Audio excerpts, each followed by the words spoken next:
Hi, everyone. Welcome. We're so glad that you're able to join us this evening. My name is Melissa Grisolfi. I'm the Dean of the Commons. We're just going to give everyone a couple of minutes to log in, and then we'll get started.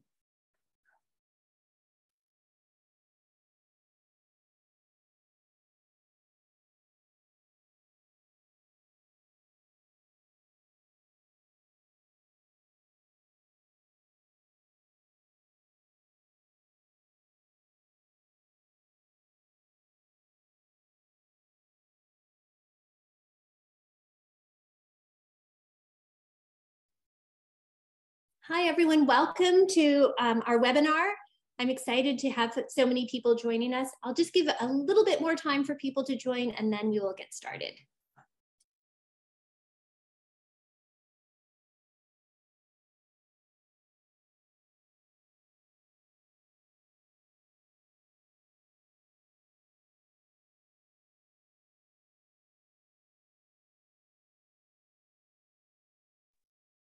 All right, I think we've stabilized.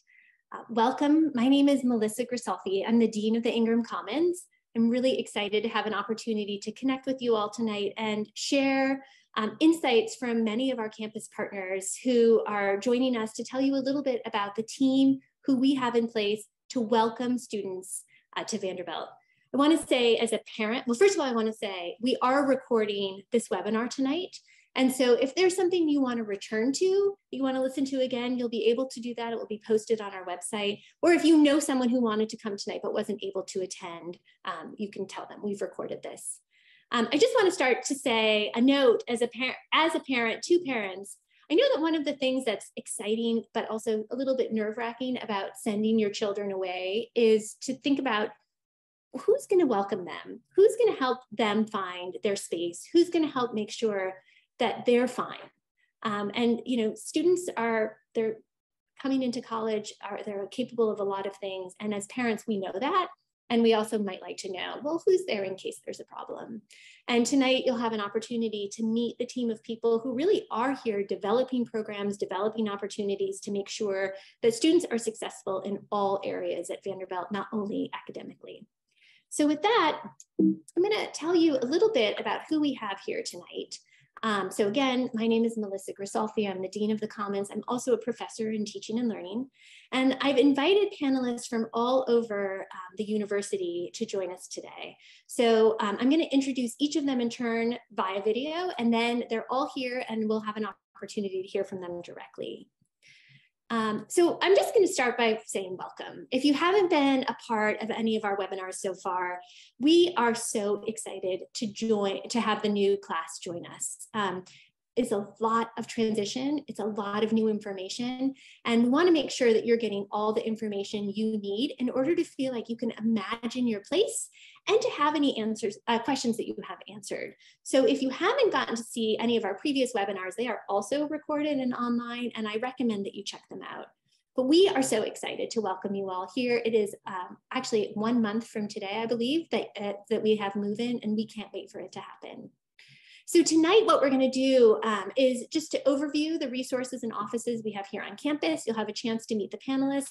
And then we have put aside time to answer your questions. There's a question and answer feature that you can see at the bottom, hopefully, of the Zoom screen. And you can click on that and ask any question you have. We probably won't get to everyone's questions tonight, but we'll try to get to as many questions as we can. So to start, so as I mentioned, I'm the Dean of the Ingram Commons, and what that means is that I'm in charge of the first year academic programming. All first year students live on the Commons, which is on Peabody campus, in one of 10 houses. Each house has a faculty head who lives in residence with their family. And Professor Celso Castillo has joined us tonight. So Professor Castillo is an associate professor of history. He's also the faculty head of Memorial House. And Memorial House is one of the 4 houses that looks sort of directly onto the Commons. And he'll be able to talk about his experiences as faculty head and what he thinks about in welcoming students. Another thing that and in fact, as I mentioned, there's 10 faculty heads of house.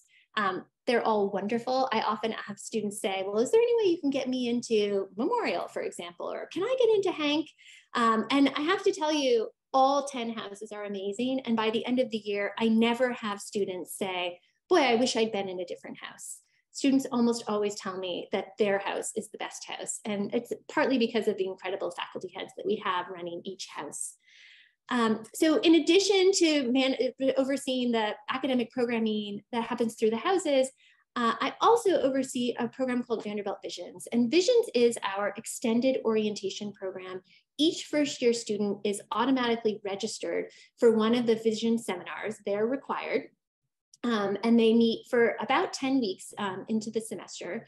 And each Vision seminar is co-led by a faculty ViewSceptor and a student ViewSceptor. And tonight, one of our student ViewSceptors, Rithi sorry, Rithi, I just messed it up. Padmanabhan is joining us, and Rithi is a senior in biomedical engineering and also a returning ViewSceptor. And Rithi is going to be able to talk to us about her experiences as a ViewSceptor and what we think the Visions program really offers students as they're transitioning to college. Briefly, if you haven't attended a webinar before, Commons is a busy, busy place. And a big part of what we do here is build community and teach students how to be in community with each other and to help them form connections. So we have lots of programs that happen on the Commons. And one of the things that we do that helps build connections is through the Commons Cup. And there's a lot of information about the Commons Cup, but very briefly what it is an informal sort of friendly competition between the houses that invites students to come together in athletics, in academics, in service, and in sustainability. And at the end of the year, one house gets awarded the Commons Cup. This past year, it was West House, and West House will be the house to beat next year. We also have joining us Bart Quinnett, and Bart is the Assistant Provost and University Registrar. So that means Bart is the person who oversees all of the essentials about signing up for classes, graduating from classes, the rules and regulations. So Bart's here to talk a little bit about what you can expect and some of the typical questions that come up for students as they're learning how to register. And it's quite a job, so he'll have a lot of things to share. We also have joining us tonight GL Black, who's the Vice Provost for Student Affairs and also Dean of Students. Vice Provost Black actually oversees a lot of different aspects of student life here on campus. And so joining him tonight are two members from his team. One is Lauren Moon, who's the Associate Director of Residential Experience. And Lauren, at Residential Experience, it's part of what is about living at Vanderbilt, right? So Lauren's team is in charge of overseeing the health and safety of students who live in the residence, including the RAs who live in the residence and the area coordinators who supervise those residents. Also from that same team is Dr. Sierra Scott. So Dr. Scott is the Assistant Director for Community Engagement at the University Counseling Center. And the University Counseling Center is part of a very large network called the Student Care Network. And the Student Care Network is really the hub for students' well-being. As you can see from this little video this is their website, students can come to this website and think about what is the issue that I'm having? What is the support that I need?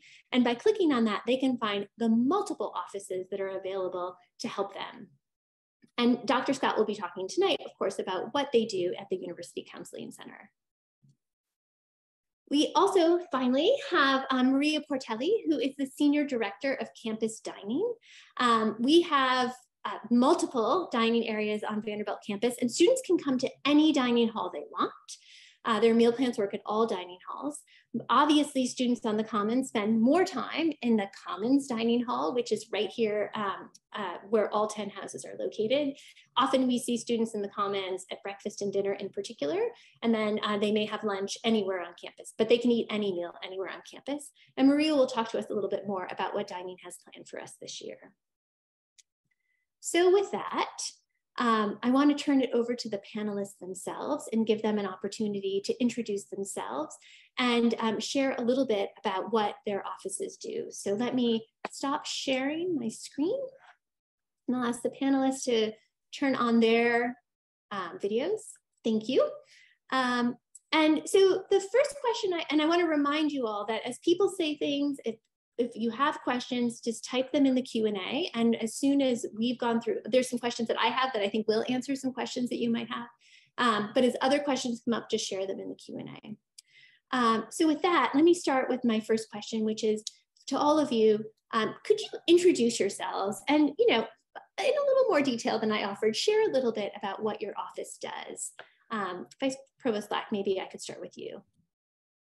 Sure. Good evening, everyone. It's great to be here with you. My name is GL Black. As Dean Gresalfi said, I'm the Vice Provost for Student Affairs and Dean of Students. And our division, as Dean Gresalfi said, is very involved with the student experience and student life on campus. We focus a lot on helping students build connections and communities and really providing care and support for our students. We are organized into 3 main areas, and Dean Gresalfi mentioned 2 of those. The other one is student engagement and leadership. So that is the area of student life where all of our student organizations are housed. We have over 500 student organizations. That's where arts and campus events, Greek life, our Student Center for Social Justice and Identity, and some of our other student involvement and activities are housed. And in addition to that area, we have, as Dean Gresalfi noted, we have our housing and residential experience area, which Lauren will talk a little bit more about, but that's where we have, in addition to our residential experience team, our housing operations and facilities, all of our operational support and housing assignments. And then we have our community standards and student support area. And that's the Student Care Network is part of that group, as is the Project Safe Center and our Student Accountability Office. So lots and lots of different things. Great to be here with you and looking forward to talking more about these areas with you. Lauren? Thank you. Good evening, everyone. Again, my name is Lauren Moon. I'm an Associate Director with Housing and Residential Experience. As has been stated, our office works to support engaged and diverse communities to help students find a sense of belonging on campus so that they feel like they are at home here at Vanderbilt. We have over 30 residence halls, and we have staff that live in those residence halls and support a team of resident advisors. We also, as Dean Black mentioned, have an operations and facilities team to help keep our spaces safe and clean. We have a security and access team to ensure that our students are secure and safe. And we work with our assignments team, who helps to provide, helps to assign students to spaces and ensure that that process is fair and equitable. And I will now pass it to Dr. Scott. Good evening, everyone. Again, my name is Sierra Scott. I'm a licensed psychologist, and I'm the Assistant Director for Community Engagement at the University Counseling Center. I'll try to make it brief with regards to our services. So we, the UCC for short, are the primary mental health support space for our undergraduate, graduate, and professional students here at Vanderbilt. And as such, we offer individual counseling, so of course, traditional talk therapy, as well as several group and workshop offerings that we love to have student engagement in. We also, as a part of community engagement, partner with several of the offices here, as well as campus organizations, student organizations, academic departments around outreach as a prevention space. And we also have a wonderful team of medical providers who offer medication management to students on campus. And in addition to that, we offer emergency support. So for students who may be in crisis and or experience any type of urgent concern, we have a phenomenal urgent care team who is available every day to support students who are in need. And I'm happy to answer any other questions about our services, but I want to give that brief overview about what is mainly housed within the University Counseling Center. Maria. Good evening, everyone. It's a pleasure to be here with you and to share some great visions and opportunities that we have here at Vanderbilt University. Your students will absolutely touch and feel and see us every single day. What we do is we provide all of the nutritious meals that are chef inspired for your students each and every day. Our campus dining program is self-operated. We have over 300 staff that work daily to provide breakfast, lunch, and dinner meals. On our campus, we have 8 dining halls and 6 markets where your students can come and pick up any type of needs that they might have, not just food items, but this year we're providing many options for them. If they need a toothbrush, if they desire to have something from the bookstore, we're going to carry those items this year. We're really excited about some of the new options, and we'll get into that later in this webinar. And we also have a registered dietitian that works with our department. So if your student has specific dietary needs, our dietitian is available to the students to answer any questions and to help them navigate any kind of dietary needs that they might need on campus.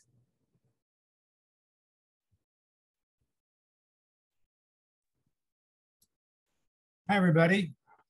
It's a pleasure to be with you tonight. My name is Bart Quinnett, and I am Assistant Provost and University Registrar. And I'm going to share a little information about our office, but we really don't have time to go into all of it. I would say that our core mission is to support our schools and their academic programs and the schools and faculty in those schools. So, in terms of the things that students really need to understand that we do, I think most importantly, of course, is class registration.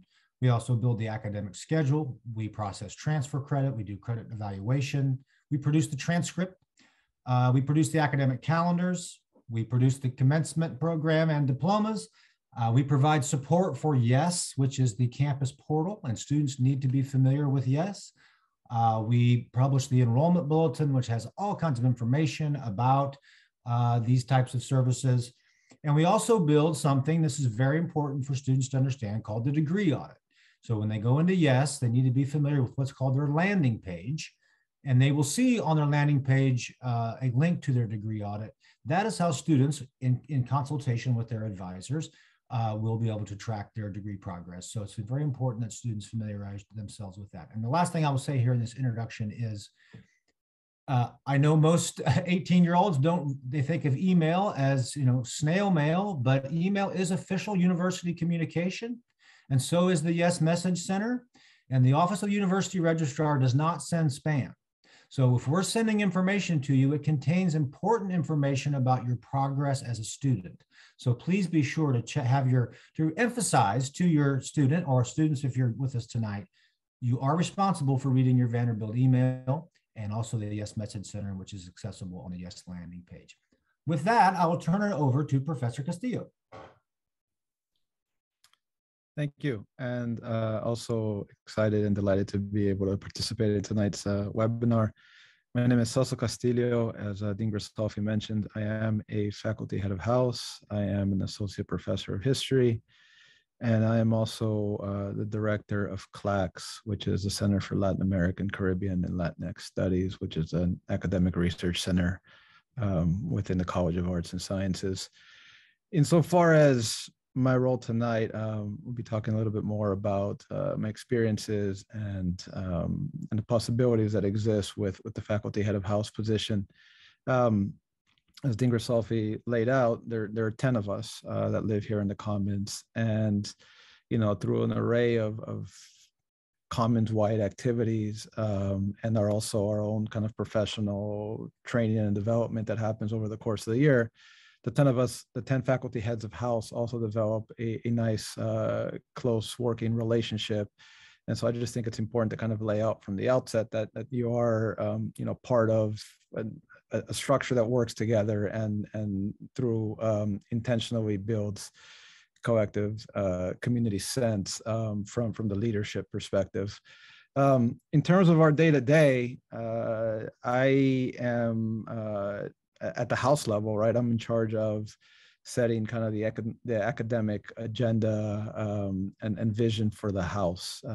There is a professional staff that handles, let's say, student affairs issues.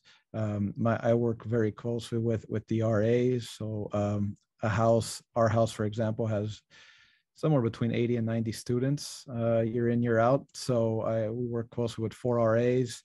And then also there is a house programming committee of the incoming students. So these are kind of some of the internal teams that exist at every house and that are integral to the weekly weekly sets of activities and events that are organized and intended to form a whole variety of communities and bonds within the house, with other houses, and certainly to help connect students to other facets of campus opportunities.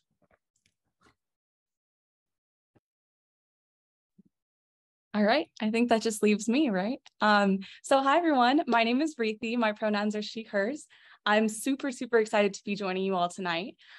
So as Dean Gresalfi mentioned, I am a rising senior studying biomedical engineering and communication of science and technology on the pre-med track. But my role tonight on the panel is to talk about my role as a returning VUSceptor.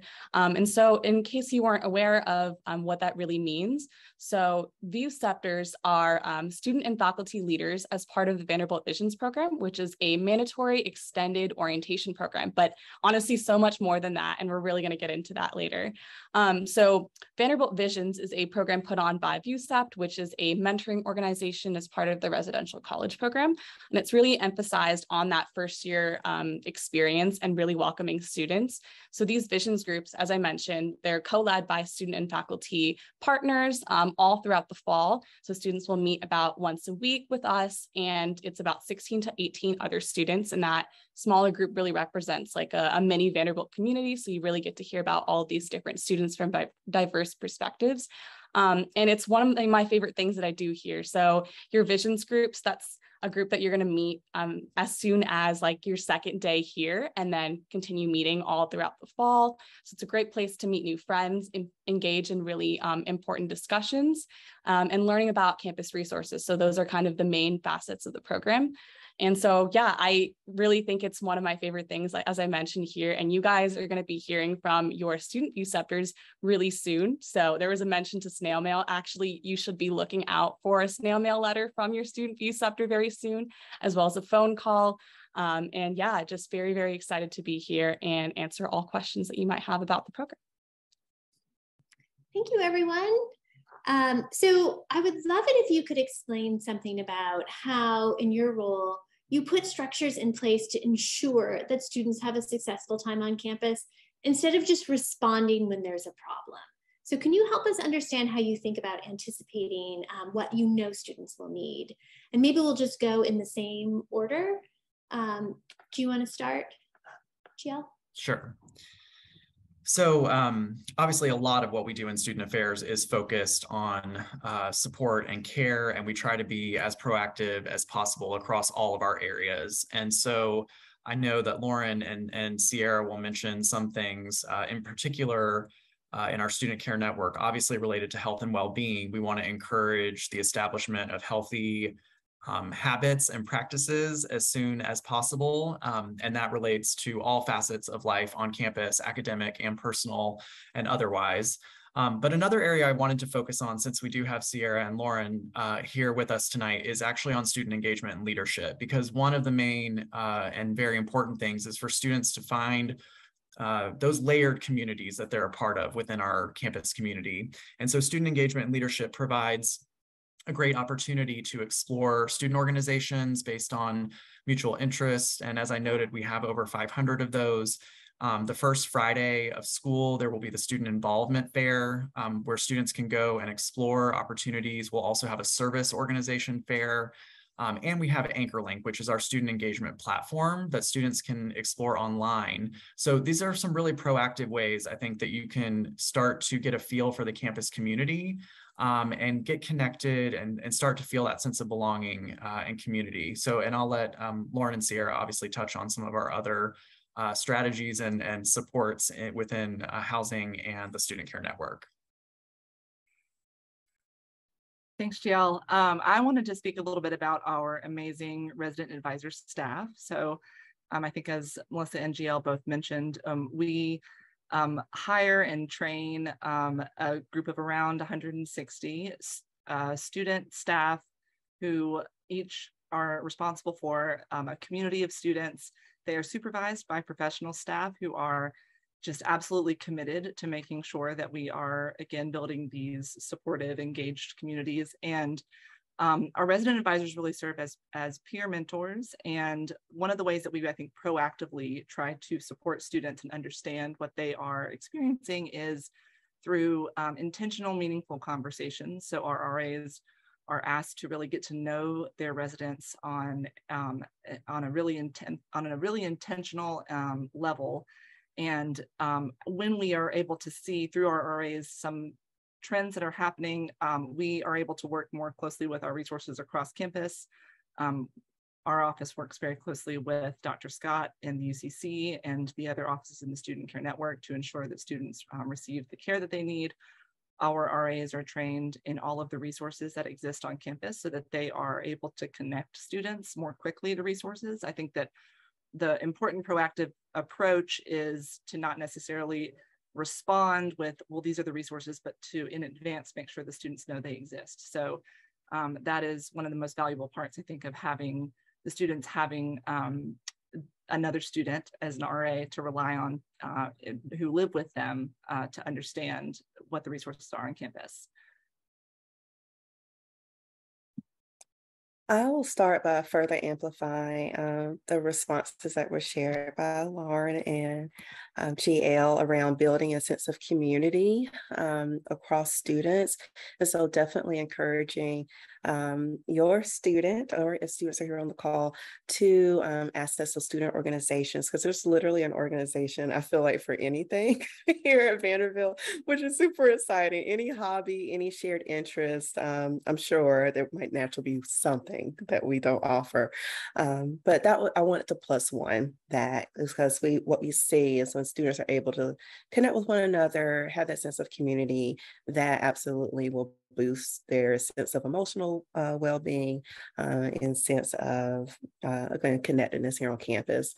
In addition to that, specifically to what the University Counseling Center does in an attempt to be more proactive in our response to student wellness needs, I definitely want to amplify our outreach efforts again as well, and that being done in collaboration, especially with our identity-based centers. So for example, the Black Cultural Center, the Office of LGBTQI Live, several of our student organizations, especially those that are housed within the SCSJI, so the Student Center for Social Justice and Identity, and again, our academic departments, our faculty and staff are pivotal in those outreach efforts, and that including education, again, around warning signs, things that they can look out for when it comes to the students' own emotional well-being, so that they've got that information, before a fire happens, so they can notice those things within themselves to then have that as signals to when they can connect to support. And again, as a part of that outreach efforts that we're offering, sharing about the UCC, our services, in kind of like a mild, moderate, severe, so they know, again, the internal signs to look for within themselves. And then also when we're also leaning upon the community of care so that students can notice those warning signs amongst each other too and connect one another as needed. In addition to that, the last thing I would lift up are our groups, workshops, and drop-in consultations. And so we have drop-in consultations for students who are not experiencing emergency concern, but really just want to touch base with a counselor for, say, up to 30 minutes to just see what it feels like to talk to a counselor. To, if they have a more immediate concern where they want to meet with a mental health provider and it not having to be fully connected to the breadth of our services. So that's, and many of those are based upon identities, and that will be what's the word I'm looking for? Updated on our website within the next few weeks for the fall. And then with our groups and workshops, again, several of those being based on certain concerns. So we have an anxiety toolkit that we'll be offering, one that's around DBT, so dialectical behavioral therapy, emotional regulation, and the list goes on. So those would be, I think, the very intentional ways. While we are preventative of hope across all of our services, those are the ones that really center those. And I'll pass the proverbial mic to Maria. Thank you. There are a lot of ways that campus dining is proactive for your students' needs. And one of the things that, one of the reasons why we put meal plans in place is so that we want to make sure that all of the students have a place to nourish their bodies. And our dining halls are more than just a place to come and dine.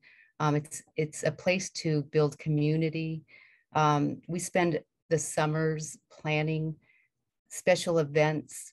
There's a lot that happens at campus dining throughout the year, where we have special, if there's a religious holiday, campus dining already has things in place to provide those students who have those religious needs. So we have that in place. We have a lot of training that happens with our cooks and our chefs throughout the year to ensure that our nutritional information is shared with even the parents. You have the ability to go onto our website and look at our menus on a daily basis. We post everything. It's public facing so that you're able to go in there. You can go in there to see what is what the nutritional value is for every single item that we provide for your students.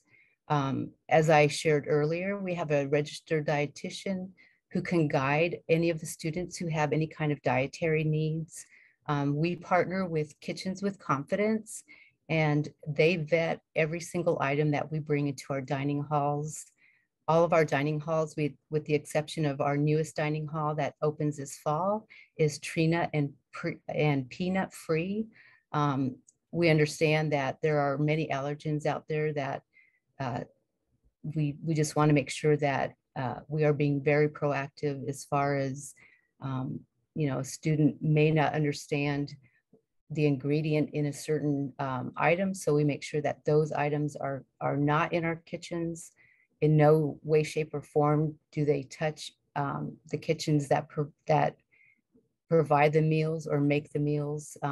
For most of our locations, we do have an allergen kitchen on our campus, 2301, where those who are need to have a meal that is free of the top 8 allergens, your students able to go in there and confidently have a meal and know that they will not have any kind of reaction to the meal. This year, we're really excited. Our dietitian worked very hard to put a EpiPen program in place. So now we have EpiPens that will be placed in every one of our dining halls.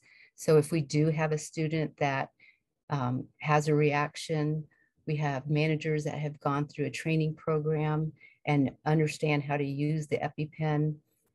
They're also going to be in a space where if a student is having a reaction, any student is capable to get into this device that we have now to provide assistance with an EpiPen. So we've done many things to be proactive, to make sure that we provide the students with everything that they need to really nourish their bodies and to be ready to receive the education that they're going to be getting here at Vanderbilt University, a space where they can come and meet their friends and just enjoy being part of a community here at Vanderbilt. We've created spaces in our residential dining halls where the students live upstairs and they come downstairs and it's their kitchen. And that's how we train our staff. This is the students' kitchen. We want them to come in. We want them to feel comfortable. If they just want to come through and grab a cup of coffee, we have a continuous dining service that we're providing this year, where our dining halls will open at 7 o'clock in the morning, and they'll be continuously open through 8 o'clock in the evening, so that regardless of your students' schedule, food is available throughout the entire day for them. So we've done a lot of things to be proactive so that your student has the needs that they need when it comes to providing them with nourishing food. Thank you, Maria. Bart, do you want to share what you all do? Well, I think this question is about structure and support. And our office, that's what we do. I'm not going to go into all the details about how we support our academic enterprise because that would not be necessarily pertinent for this group. But one thing I will say as it relates to students, the most important thing we do in terms of structure to help students is to facilitate the registration process. You cannot become a sophomore if you don't register for your classes as a freshman, et cetera. It's tied to your financial aid, it's tied to your status as a student, et cetera. And it is a complicated schema at the undergraduate level because the undergraduate associate deans are very intentional about making it as fair as possible. So make sure students are aware of information that they are receiving about registration because that is it's a tense time. I'm sure some of your students have already gone through that this summer, but it's very important to be aware of that. And we work around the clock, around the year, throughout the year to facilitate the different registration periods across all of our schools. And I'll turn it over to Professor Castillo. Thank you. So back to the faculty head of house and living in the residential halls and the commons. So each head of house, as I was saying before, is charged with, kind of setting an academic vision and context for the house. And then so we're very mindful of making sure that we live up to the mission of blending the academic with the social and the cultural and the day-to-day living, right? And so I think that's just important to establish insofar as how we then proceed. And we're trying to, one measure that we kind of keep is participation, right? And we're trying to make sure that this is one more way. And I think this is important for everybody to understand that, as you've already been exposed to, and with Visions, there are a variety of different possibilities and opportunities that crisscross students' daily lives, right? So this is one important insofar as this is where they live, but it's key to kind of grasp that because sometimes there's kind of an all or nothing element in how people think about this, which isn't necessarily the case. And so one of the things that we do to draw in, to connect, to make visible opportunities around campus are weekly study breaks, as we're calling them this year. These typically happen in the evenings. Our house, for example, we have a nice tradition. We do s'mores. So every, whatever it is, Tuesday, Wednesday, Thursday night, depending on the year and the date that we choose, it becomes a nice regular event, relatively low key, but something that we look forward to. We advertise, we use word of mouth, we use social media, we and mostly rely on students' own energy and enthusiasm to bring people out, to participate, to meet new friends, to bring friends from other dorms.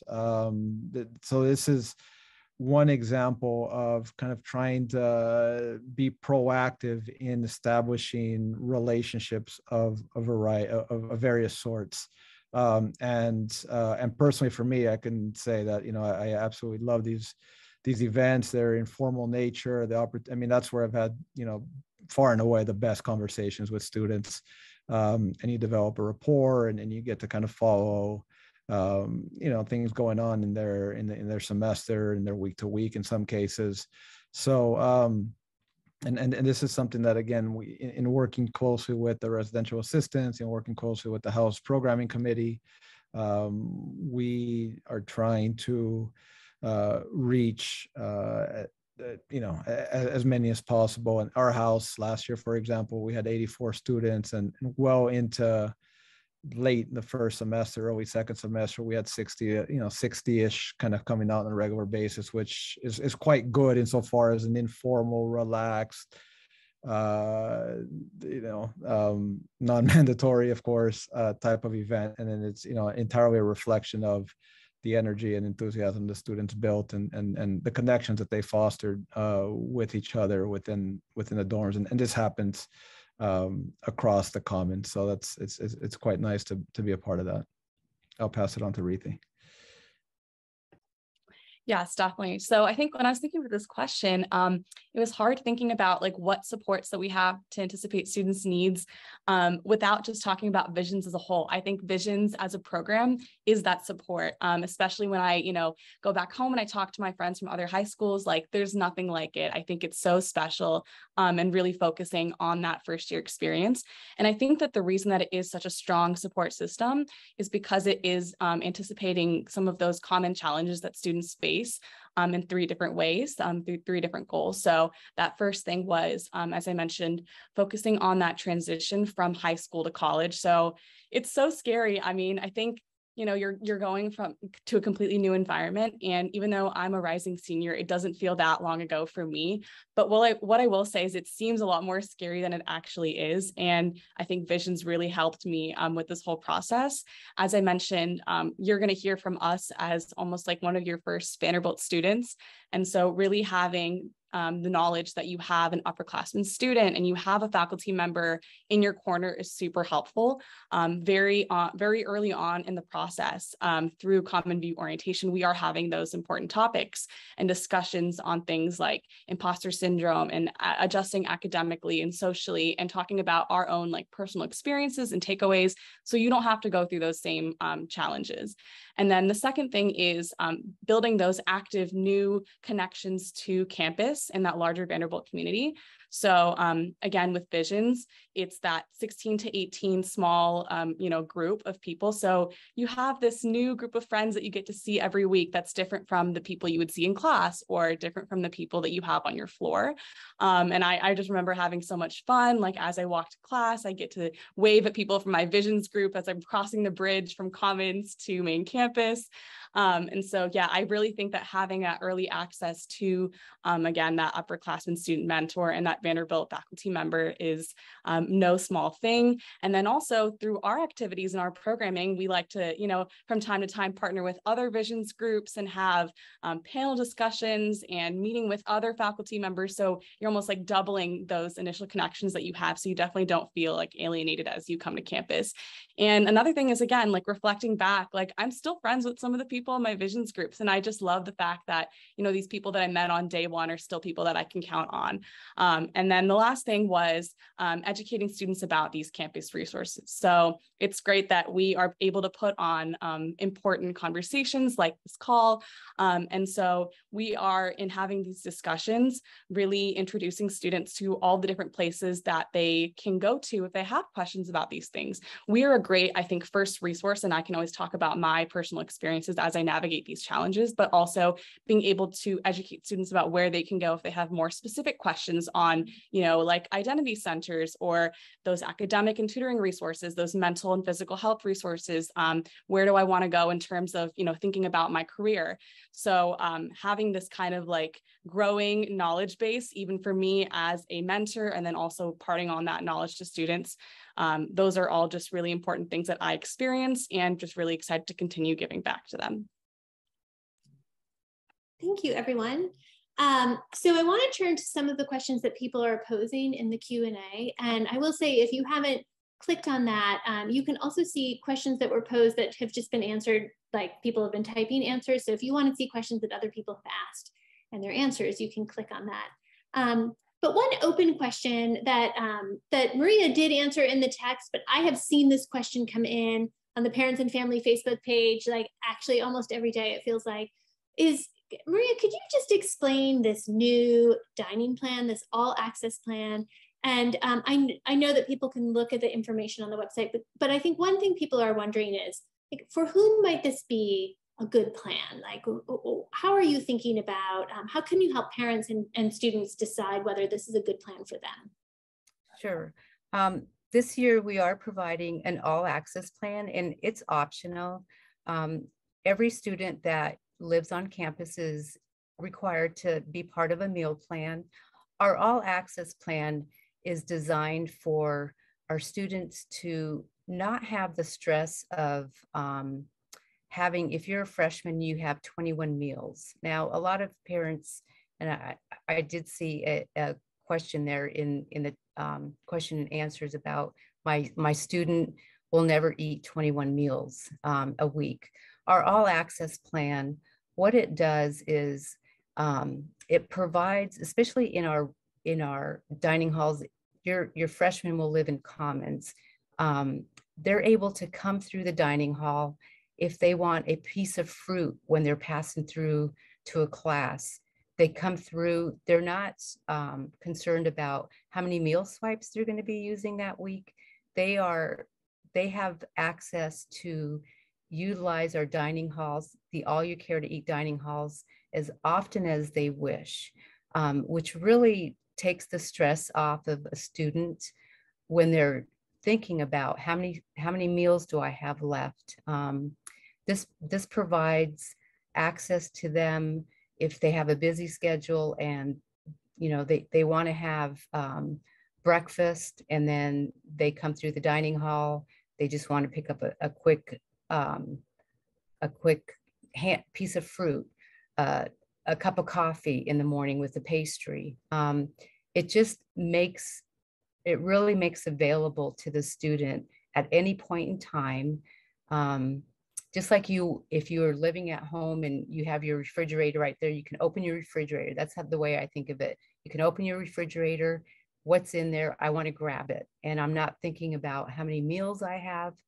As a parent of 3 children who've gone through college, I would absolutely pick this plan for my students so that as a parent, I'm comfortable knowing that at any point in time, my student has the availability at any of the all you care to eat locations to grab a meal, to grab a snack. And it also provides, they can go through any of our marts, our munchie marts, and they can grab an item out of our munchie mart. So really it's just all access, just like it sounds, it's all access, and it provides that student the ability to go through any of the dining halls, and at any point in time, whatever they need, it's right there for them. And really at all you care to eat locations, it's just that you can come through and eat all you care to eat. So it's a wonderful addition to our meal plan this year.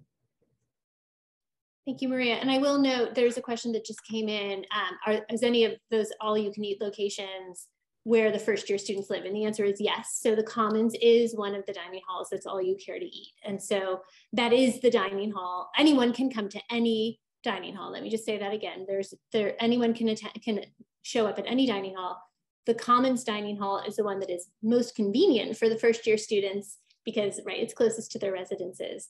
But that one for sure is all you care to eat. I want to quickly, I'm going to ask another question. I want to answer a question myself that's come in twice, and I've also seen this one come up a lot. I know that the airline tickets have gotten really expensive, and a lot of people are trying to book their students' return tickets in advance and wondering about the academic calendar. So I want to explain a little bit about how that works. So first of all, so you can tell when we don't have classes, right? You can look on the academic calendar and you can see when is the official last day before the Thanksgiving break, when is the official last day of finals. And so one thing you can do is book accordingly. I will also tell you that your students will have different schedules. So just because finals goes until December 17th doesn't necessarily mean that they will have a final until December 17th. So if you have someone in your family who's kind of excited to get home, you might want to wait to book these tickets until they get their class syllabus. Their syllabus will outline exactly when final assignments are, and students can see based on when their class is assigned when their final schedule is going to be, when their finals will be scheduled. So I appreciate the desire to book them. So if you want to be safe, just book them after classes and finals are done. But you also can wait a little bit until students have their schedules up. Similar to returning in January, people have asked questions about rush. Those schedules haven't been posted quite yet as far as I know, but there will be an information session about Greek life during Common View orientation. And that's a very good question for students to ask during that session. And then you can book accordingly. So I would just hold off for about another month if you can, and you'll be able to have a little bit more precise information about comings and goings. So let me ask another question. And GL and Lauren, I think this is for you too. Can you just tell us a little bit about the sort of the move-in process? So when people move in, what is that going to look like? How are they going to connect with their roommate? Can they stay over fall break? Like, can you help us understand what the residential experience feels like in the first semester? Sure, I'll start with some move-in logistics, and then Lauren can weigh in as well. So move-in is one of, I think, the most amazing events at Vanderbilt, really. It takes a lot of coordination to move that many people in such a short amount of time, but you will be receiving, I've been answering some of the questions that people have had about receiving information about their housing assignments and their roommates and move-in. You will start to get all of that information around August 1st. And essentially, this is a very intricate dance where you will have a tag for your car. You will go to one location to pick up your key, and then you will come and be led through up to your house, where there will be lots and lots of people yelling and screaming and waving to welcome you. And there will be a team that will, as soon as you open your doors and get out of the car, they will take all of your stuff and move it into your room for you. And that's a great way to meet some of our upper division students who typically come back and work at the houses where they lived when they lived on Commons. So the move crew is a great part of move-in. So a lot more details will be coming about those exact logistics, but it's a super fun event and welcome. And then in general, over breaks, students are able to stay over breaks. But I'll let Lauren weigh in a little bit more about just the residential experience in those first weeks and months of the semester. Sure. I think that, one of the most important things is for our RAs, for our first year students to meet their halls and to have those first floor meetings and to provide some instruction and support on what their first few weeks on campus are going to look like. Our team works very closely with our residential colleges colleagues who do so much to help to make our students feel welcome. And so I think that the first semester is all really about getting acclimated to the university, and we have, again, some student staff that are able to help with that, that are very dedicated and committed in those first couple months, especially to ensuring that students feel supported. Thank you so much. I've been hearing from some people that they can't see the answered questions, and so I'm not sure why that's happening, and nor can I solve it at this moment. But if we will absolutely share those answers on our website, and then also if there's a particular question that you had that didn't get answered, just go ahead and email us at commons@vanderbilt.edu, and we'll be sure to get you the answers to those questions. So I have a quick question for you, Maria, and then I'm mindful of the time. I want to be respectful of everyone's time. Very quickly, Maria, when do people have to make these decisions about which dining plan, and can they change? Is there a point at which you cannot change your mind? Yes. So the last day to change optional meal plans is August 30th. Meal plans start this year. We're starting meal plans on August 15th. We realize that move-in will be that following weekend. So yes, if you have already chosen a plan, you have until August 30th to change that plan. So that's great. That gives people over a week of classes and everything to really figure out what their routine is and to see what might be best for them. Thank you. So with our remaining minutes and a short amount of, I wanted to ask each panelist very briefly share one of the most common questions they hear in their role and what the answer to that question is. So we only have 4 minutes and there's 8 of you. So very briefly, can you share a commonly asked question and what your answer would be? And maybe we'll just go, if this doesn't mess people up, in reverse order. Rithi, do you mind if we start with you? Yeah, of course. So yes, I think one question that I always get from parents and students is kind of with a reflective mindset. So I always get asked, like, what's something that you're glad that you did, or what's something that you wish that you knew as a first-year student? And I would say one thing is just really take advantage of it. So you're really not going to get any other opportunity like this to meet such an incredible group of students and faculty members. So just take this time to do things that you might not otherwise. So, like, even if you're a little bit shy, grab someone from your visions group or from your hall and say, hey, I heard there's a really good restaurant that's on the card in Hillsborough. It's part of the Taste of Nashville program, and, go and grab some food with them. I've had some of the best s'mores of my life at Memorial Mondays, to shout out Memorial House right there. And then, I can't dance at all, but I joined the Volley Showcase as part of our South Asian program because I thought it'd be a fun thing to try out and keep me close and connected with my culture. So just feel free to take, some of those risks and try out new things. Vanderbilt is just a wonderful place. And I think I would encourage trying new things also because we have all of these supports in place, as we just mentioned. So I'm really excited to meet you all and make the most of this time. Okay, so in reverse order, next would be Elsa. Yes, in very practical terms, this question came up several times last year, move-in weekend, both with parents and students. And that had to do with study spaces in the house, and if there were, and how they go about and whatnot. And so, in a very straightforward way, every house, I believe, has several seminar rooms. Ours, for example, we have 2 or 3. And they are for students to use when they're not being used for classes. So anyway, that was just one that kind of frequently was asked. And so, yes, there's places in the dorm itself to work and to socialize, etc. Thanks.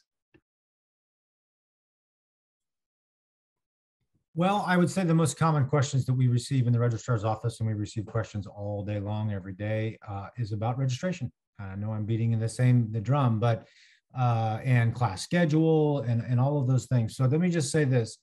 In addition to reading your emails and your yes message center, make sure the students understand that, on our website, we have an entire page with documentation about how to do everything that students do in yes, registration, or transcripts, on and on.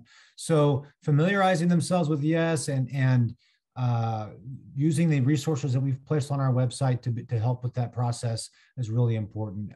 So that's the most common set of questions we get are about yes and registration.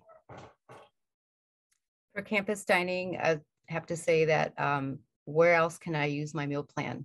You can use your meal plan in our Munchie Marts. We do have meal plan options there. We also have Taste of Nashville that is on our website. And you have over 40 local restaurants where you can use your meal plan. I would say the most common question we receive from parents at the UCC is, what can you do if you're concerned or worried about, the mental well-being of your student? I would say 2 things. One, you're always welcome to call the UCC Monday through Friday, 10 to 4, speak with one of our urgent care counselors. And while they may not be able, they won't be able to disclose whether or not your student is being seen at the UCC, they're absolutely, without a release of information, they're absolutely able to receive your concerns, as well as provide you some troubleshooting, some problem solving around referrals, resources available to your student. And absolutely, if it's an emergency, they are able to take next steps to ensure the wellness and safety of your student. And then there's also what's called the Student of Concern Report. If you have not heard of that yet, that is a very valuable resource, and it's completed online and can be found on any of the offices within the Student Care Network, including the University Counseling Center. Again, that's the Student of Concern Report. And I'll pass it to, I think, Lauren, a little brain test. Thanks, Dr. Scott. Actually, my question was very similar to yours, which is, will someone check on my student if we are unable to contact them? And the answer is yes, we have a robust system for making sure that students are safe and that we are able to check in with students and follow up with them and get them connected to resources. And we would also encourage you as parents to make a communication plan with your student coming to campus, and really have an understanding of them, of what it will feel like if you are not able to hear from them for a long time, and how you can really set them up for success and you up for success in terms of communication together. But we do have a robust support system on campus. And I think most parents, when I interact with them, are asking, what should I do? What is my role? And my advice is always that it's very helpful for parents to be aware of what's going on campus, what resources we do have, so that you can engage and talk with your student. And rather than calling on their behalf, you can actually help guide them the same way that we want to help guide them to advocate for themselves. And take advantage of resources, and as Dr. Scott mentioned, kind of know what they need and then access what we have that can best support them. So that's often when I'm working with parents, is we can definitely work together, and there's things that parents and families can do, and there are things that we can do all to make the students successful. Thank you. Thank you, everyone, for sharing a little bit about what you all do. I apologize to people who couldn't see the Q&As if they were answered. As I mentioned, we will get those posted on our website. If you haven't been to our website, that is a great hub of information. And it's a place to learn all about orientation. And it's also a great place to link to other offices if you're not sure exactly where to go. I do want to say two things. First of all, if you have a Commodore launch event that is scheduled in your area, I highly encourage you to attend. These are really fun gatherings hosted by Vanderbilt alums for current students, former students, and incoming students in the area. It's an opportunity to meet other students who live in your area. And then there's always some Vanderbilt administrator who's there, a Vanderbilt representative. So in fact, I'm leaving tomorrow morning to go to the Commodore launch in Baltimore. So if there's any Baltimore people on the call, I will get to see you.